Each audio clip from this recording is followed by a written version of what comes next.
Good afternoon. Wait just 1 second for people to be seated.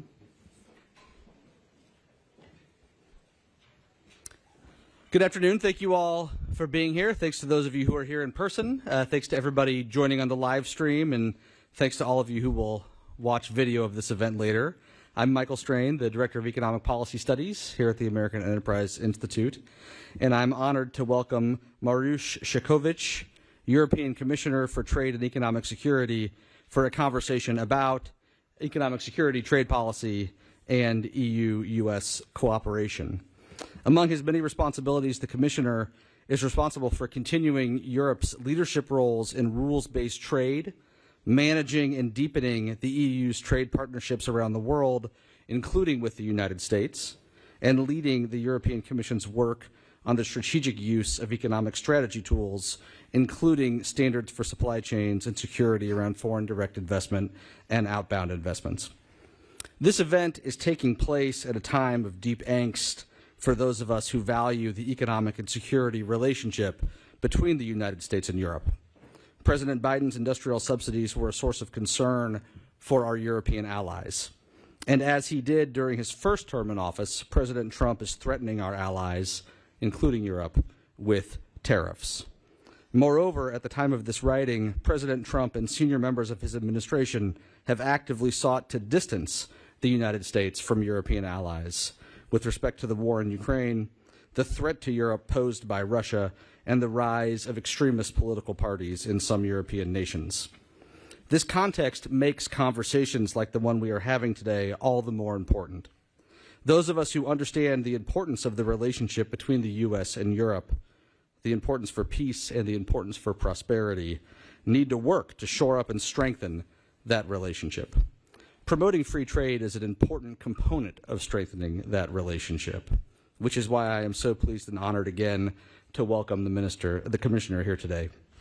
The run of show for this event is straightforward. After my remarks, the Commissioner will deliver his speech, followed by a conversation between him and my colleague, Stan Voiger, which in turn will be followed by questions from the audience.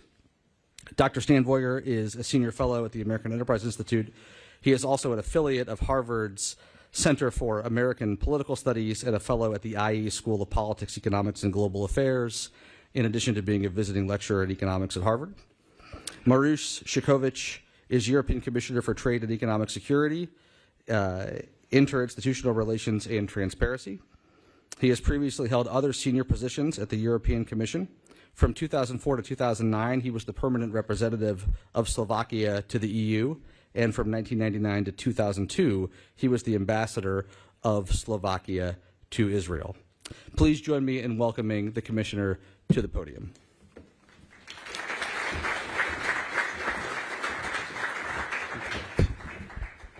Thank you very much, and good afternoon to everyone, and I really appreciate your warm welcome.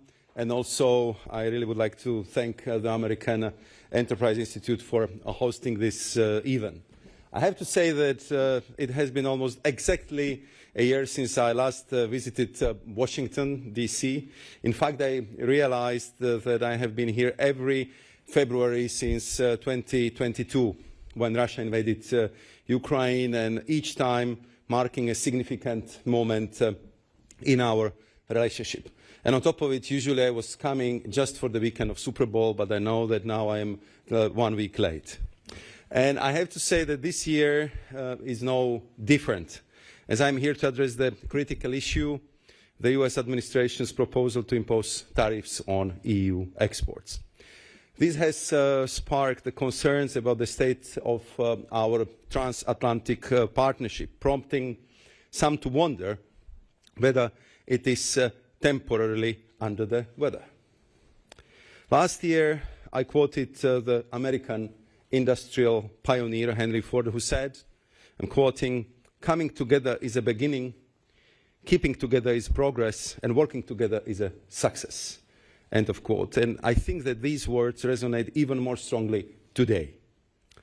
The European Union is built on free trade among its members, and our commitment to opening up the world trade is deeply embedded in our DNA. And it should therefore come as no surprise that the EU is the world's largest trading bloc. We have free trade agreements with 76 countries and are the leading trading partner for 72 nations, accounting for 38% of the global GDP.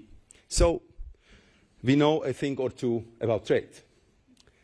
The EU is also the United States' most important trading partner.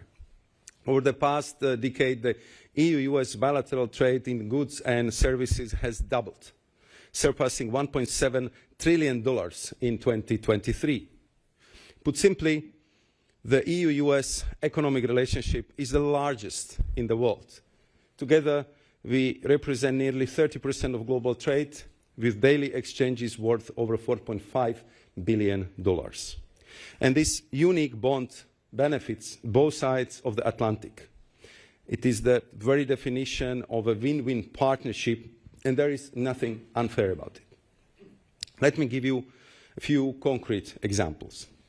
Boeing and Airbus build civil aircraft in the US with the cutting-edge electronics, power systems, and fuselages from European companies. The US battle tanks and armored fighting vehicles rely on EU technology such as drivetrains and cannons. The US semiconductor production depends on the EU-made lithography machines. Even the US Mint uses EU-made high-tech printing machines to print US dollars and prevent counterfeiting. The EU is a massive market for Americans' products as well. For example, 50% of our LNG imports come from the US, and in return, Europe is your largest LNG export market, accounting for over 60% of US LNG exports, double the US flows to Asia. In 2019, I had the privilege of joining President Trump at the opening of an LNG export terminal in Hackberry, Louisiana. I also worked closely with US LNG producers to spearhead our pioneering joint gas purchases for the whole EU, designed to replace Russian gas supplies. And it is true that the EU enjoys a relatively small trade surplus, but let me again put it into the perspective. The surplus represents only 3% of our bilateral trade, $50 billion out of $1.7 trillion. And this is a small fraction, I would say a drop in the ocean, if you will, of our overall economic exchanges. The US enjoys a large trade surplus in services, from financial services to streaming platforms and social media. Even a Tesla car is full of services. The EU imports twice as many digital services from the US as all of the Asia-Pacific region. Thus, the deficits in goods and services nearly balance out. And this reflects the natural structure of our economies, driven by the preferences of European and American consumers. It is simply a market-driven allocation of resources, and this is what well-functioning international trade is all about, benefiting both parties. Neither side is losing out, we are both gaining. When it comes to investment, the numbers are just as impressive. EU foreign direct investment in the US totals $2.8 trillion, a figure 10 times greater than EU investment in India and China combined, 10 times. European companies are the largest foreign investor in the US, contributing capital, jobs, and technology. They employ 3.5 million people on American soil and pay taxes into the US budget. So while the late Madeleine Albright called the US indispensable nation, one could argue that given our mutual interdependence, the EU and US share an indispensable partnership. Now let me address the pressing issue, tariffs. I'm reminded of the words of President Ronald Reagan, who said, "We are in the same boat with our trading partners. If one partner shoots a hole in the boat, does it make sense for the other one to shoot another hole in the boat? We should be working together to plug them up." He advocated for free markets and fair trade, emphasizing the importance for both economic prosperity and political stability. We often hear claims that the EU imposes higher tariffs on imports than the US. But the data tells a different story. The EU is one of the most open economies in the world, with over 70% of imports entering at zero tariff. With regards to EU-US trade relations, the overall picture is very balanced, providing a robust level playing field for businesses on both sides of the pond. The average EU duty on US goods is 0.9%, whereas EU exports to the US face an average tariff of 1.5%. For certain products, the level of duties varies, but tariff peaks exist on both sides. For example, the EU has a peak tariff on cars, while the US has a peak on trucks. In some sectors, US tariffs are higher. For example, US agri-food products face a 3.5 tariff when entering the EU, while EU agricultural products are subject to 5.7% tariff in the US. So given these facts, the EU sees no justification for sudden unilateral tariff increases by the US.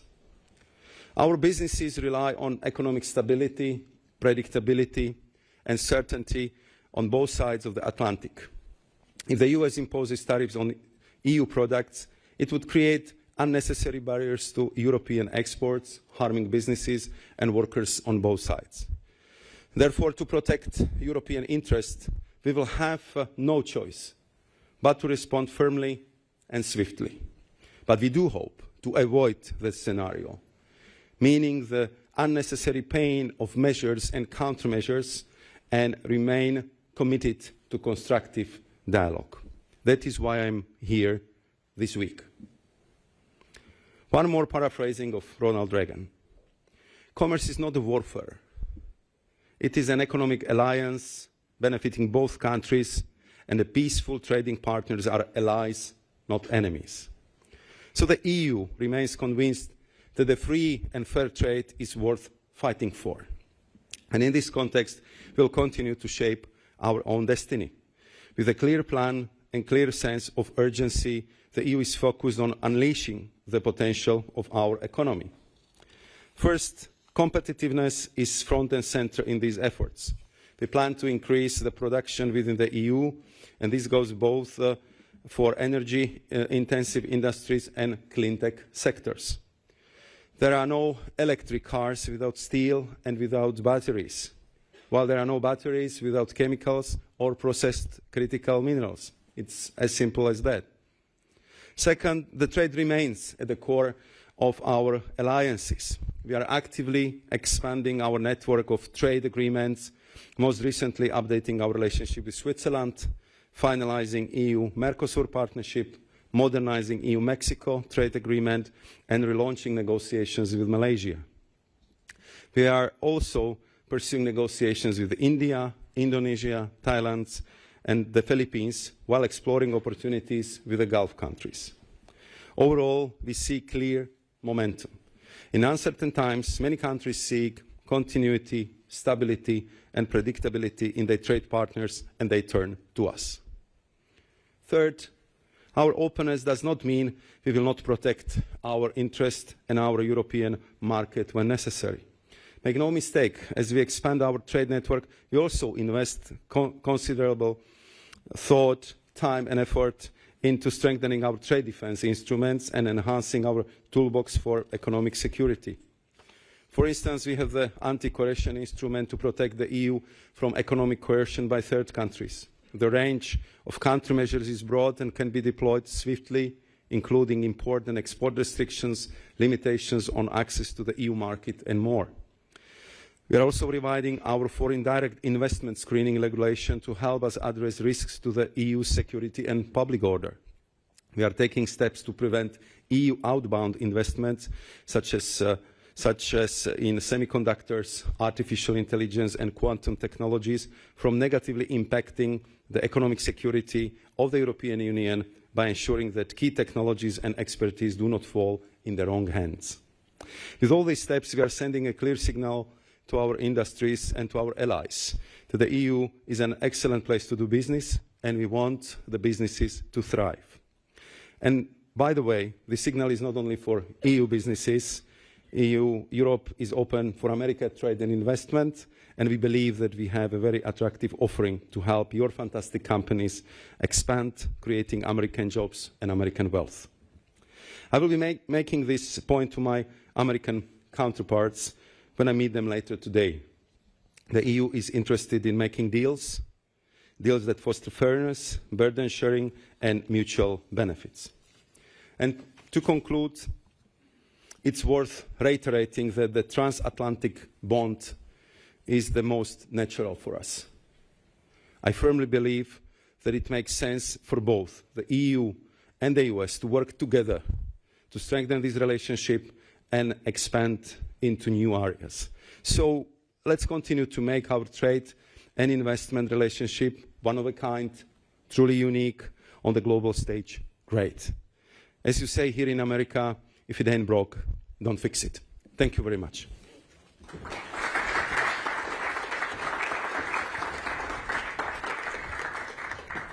Thank you so much for those comments, Commissioner.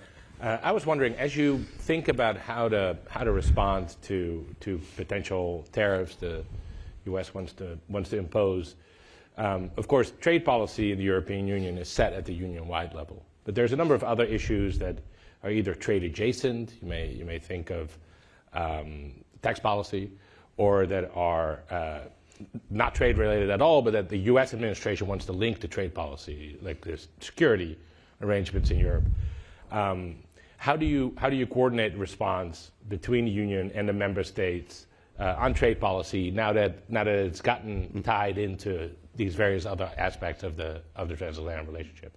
Thank you very much for that question. As you know, we have quite an experience in European Union in Brussels how to coordinate, because we are doing it every day with our 27 member states, and clearly the EU-U.S. relationship has such a strategic nature that, of course, not only it's a massive trade relationship, but of course it goes in all, I would say, the other areas. But what we are offering to our American partners is, I would say, this one-stop shop. We are ready to be this link. We are ready to be the facilitator. Of course, if it comes to trade, this is the exclusive competence of the European Union and the Commission. And I am working practically on a daily basis with all the trade ministers, and we communicate with our member states on all levels, from ambassadors to the experts. We have now regular debates on the level of the heads of states and government, who are meeting now almost every month, because we are living such a dramatic times.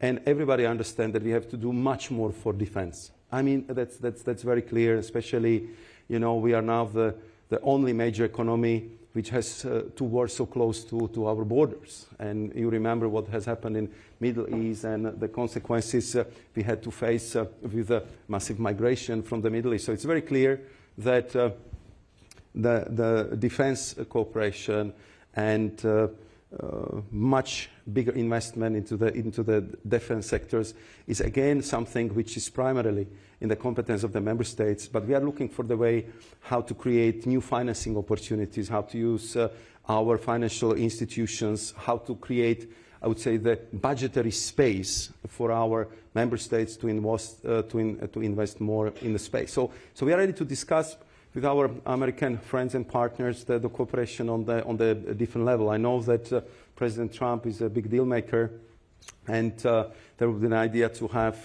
kind of impressive grand bargain package. So let's discuss all these things, including, I would say, these issues, because I am, you know, true believer in transatlantic relationship. If you allow me one personal anecdote.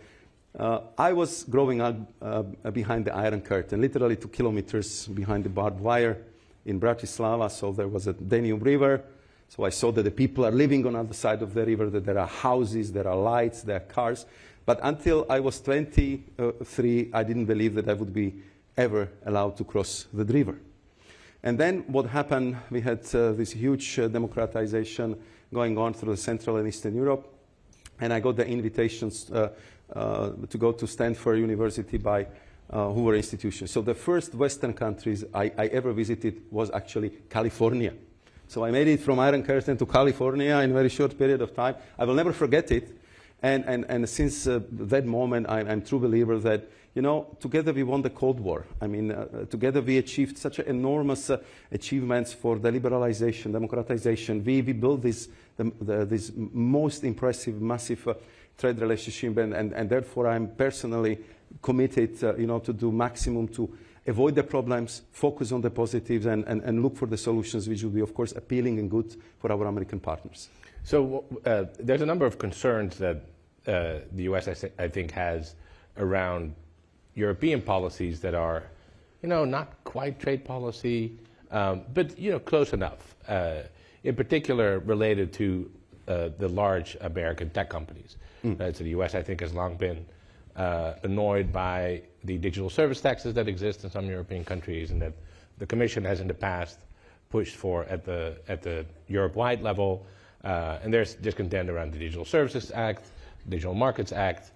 Are those areas that you are thinking about drawing into the negotiation process as well? We are ready to of course, have a dialogue on this and to talk about the big tech. Just again, to put it a little bit into the perspective. When I was looking about, I would say, the big tech companies from US, most of them have more clients in Europe than in US. And if you look at the revenue, so it's between 30 to 50% of the revenue is generated in the European Union.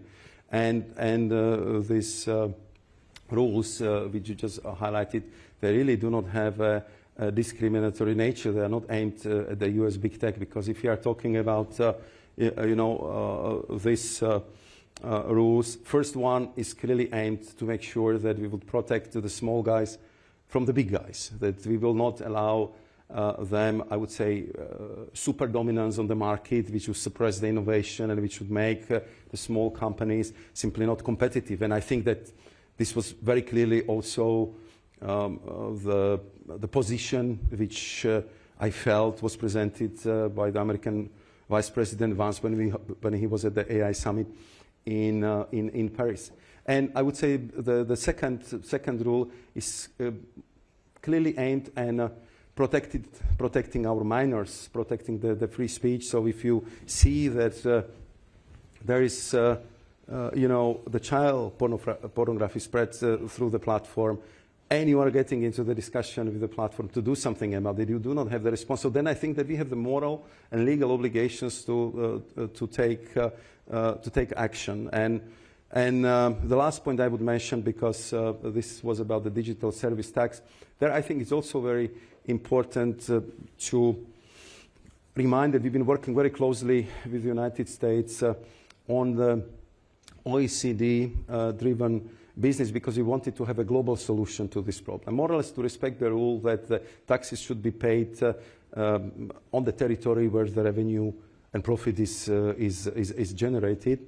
And there, I think that we had That's not how we do it in other industries, though, right? We normally. I mean, what we wanted to avoid was to simply create some possibility for the new modern tax havens or some kind of so-called tax optimization, where especially the big companies can simply avoid to pay any taxes. That was the motivation behind that. But we understand that this is something what the U.S. administration wants to discuss, to get the more details, and of course we're prepared for the dialogue.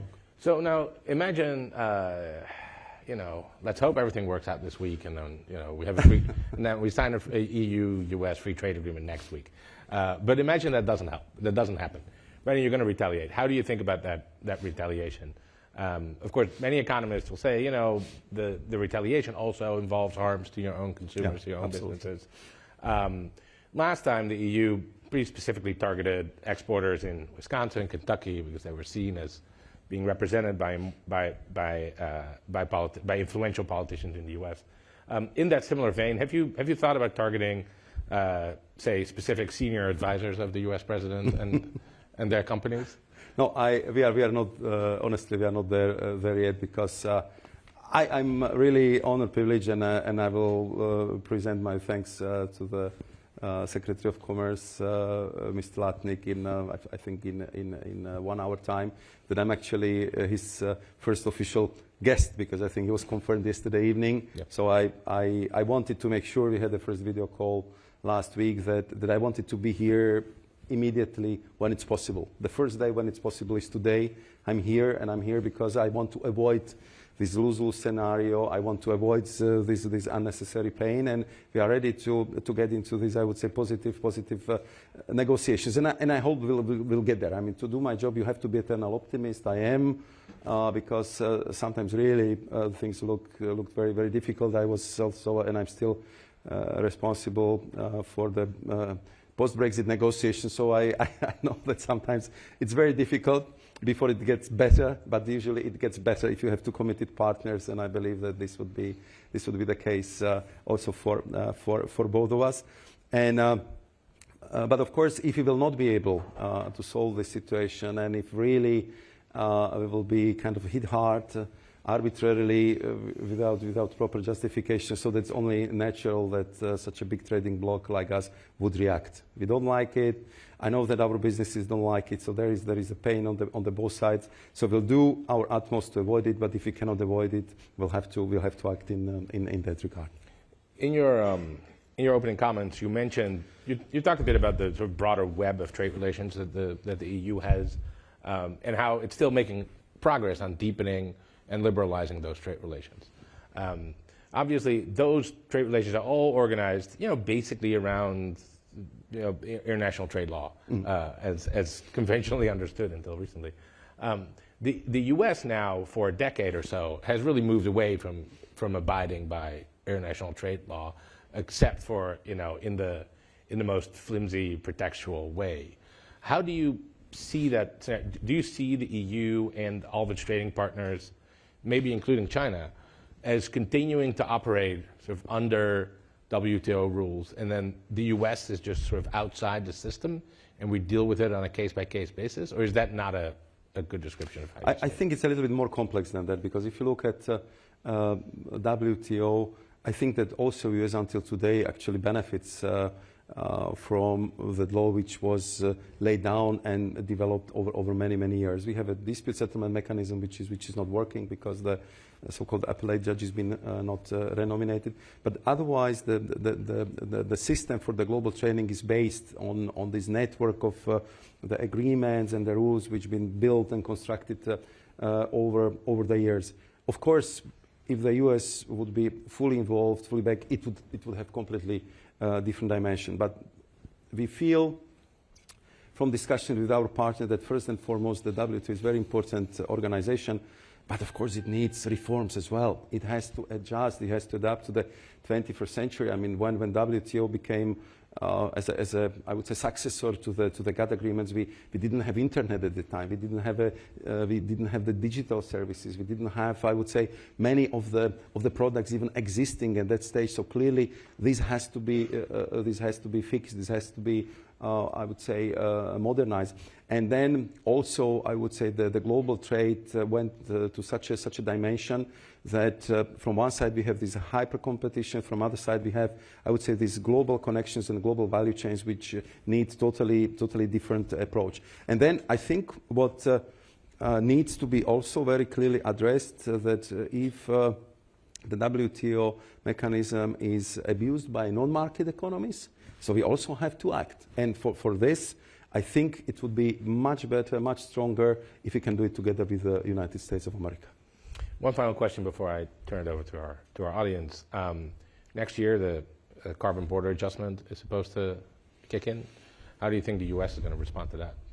I think, I mean, that's again something what we have to discuss. I mean, first and foremost, I think what is very important is that we knew that this is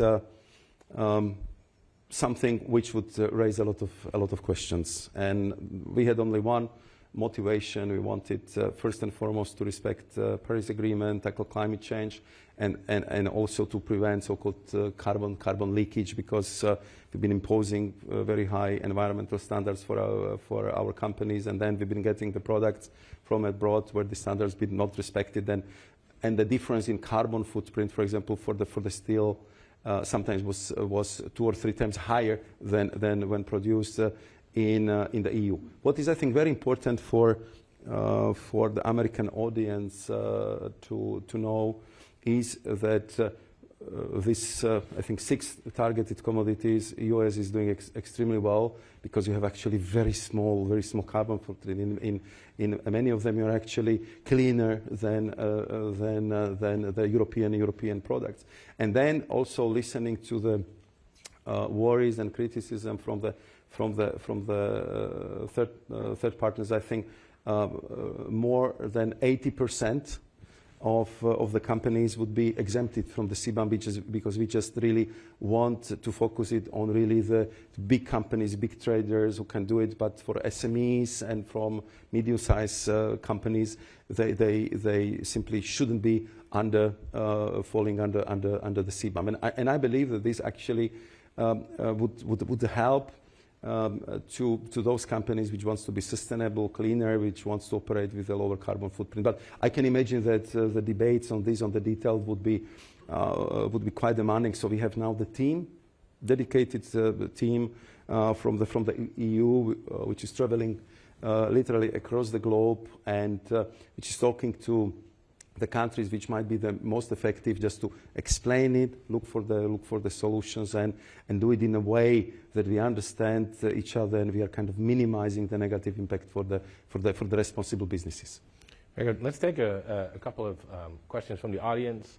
Raise your hand if you have a question. If I point at you, then please wait for the mic to arrive and then state your name, ask your question. Let's go all the way in the back, on the left arm. I can barely see. Well, wait, 1 to 2 of you both go. Hi, I'm Ari from Politico. Thank you very much for doing this. I wanted to see, Trump yesterday said that the EU had lowered its 10% duty on imports on vehicles to 2.5%. I guess I'm curious about a reaction on that. And would that be something that you folks are considering or actively talking about? Thank you very much. You want? Yeah, let's do the other question as well. Yeah, sorry. Hi, my name is Gregor Schwung. I'm from the German newspaper Die Welt. I would like to ask, how do you go and do these negotiations with an administration who has a different view on facts? When we talk about the VAT, for example, you made clear in a long document what it is. Clearly, they don't understand it. So what's your approach to something like that? Thank you very much. So you see, we need good journalists to ask good questions because they're usually first one to break dice. On the first question, you would recall that I think it was the announcement by President Trump, I think last week, that he would like to go down the path of reciprocal tariffs, and I was reacting to this very clearly. So if we are going to talking about lowering the tariffs, even eliminating the tariffs, let's say for industrial products, this would be something which we are ready to discuss. We are ready to go for it. We are ready to discuss, including we are ready to look at the tariffs for the cars, because also the example I used in my introductory remarks for U.S. this peak import duty is for pickup trucks and vans, if I recall, it's 25%. And for personal vehicles from Europe, it's 10%. So let's look at it. But we would like, and that would be also my plea this afternoon, to discuss with my American partners that what are the topics our American partners would like to discuss. What are the issues? So we can have we can start the process. We can discuss it item by item and look for the common solution in some, I would say, solid package. So that would be, I would say, my request and my plea with my counterparts. And if it comes to the second question, look, we have two very massive economies, and when I was looking at our Eurostat figures, so this is the European Statistics Office, and American Statistics Office, you might have a situation that you have slightly different figures. There might be different methodology, there might be a different approach. But again, it's up to us, and it's, I would say, responsibility of our experts to figure out what is the baseline, what are the figures we can agree upon, because once you know the problem, once you're able to measure it, then you know how to address it. And this is, I would say, the method which we will be also proposing in this particular case, including explaining how the VAT works, that I would say that we can really compare it to the sales tax here. It's paid by the consumers. It's never paid by the businesses, because businesses are getting reimbursed. And I think we are not alone who is using it, because I think it's more than 150 countries on this planet which have the same system. So we hope that we'll be able to explain this, to discuss it, and I believe in good faith negotiations, and that would be clearly our goal. Have you suggested to the U.S. that maybe we too should adopt a value-added tax? I am brave and courageous man, but I would like to start from the, let's say, lower ambition. Fair enough. Let's do a question over here, if we have any. Yes. Go ahead. Please wait for the mic. Sorry. Hi, Barbara Noordermeer of the Dutch Financial Daily. Thank you so much for your time. I was wondering what result of your visit this week will have you travel back to Europe, relieved, confident, excited maybe even, back to Europe, and how far or how close to that are you? That's a very good question, but I think I'll be able to tell you tomorrow. I think we planned the press conference, I think tomorrow morning. I'm looking at 9, I think. So then I will be able to share the impression from the meetings which we have, I would say, the whole afternoon today. So that would be the time to ask this question. I will do my best to give you the answer. But of course, there is enormous interest in this visit, in our discussion, because I mean, I would say that our trade relationship is so big that if one of us sneezes, the rest of the trading world might get pneumonia. So I think we have to be very, very responsible how we deal with each other and how we deal with this artery of the global trade. I mean, it's more than 30% of trading is done just between two of us, and I know that almost straight from the plane when I will be back in Europe, we go to meet our member states and discuss further steps, because this is really like one of the top priorities, how to deal with these issues, how to deal it constructively. The US is our closest ally. We have a lot of things on the global agenda to deal with, and we definitely want to have a good and constructive partnership and relationship with US. I think we have time for one more question before I need to let you go, so you can go to the White House. Unless someone immediately raises his arm. Oh, there we go. You're getting his question, not mine. Yeah. Hello, Henry from AEI. A question about the upcoming German elections. So that's obviously next Sunday. With Germany being like Europe's largest economy, do you see there being any large consequence, a big directional change on part of the EU? I think that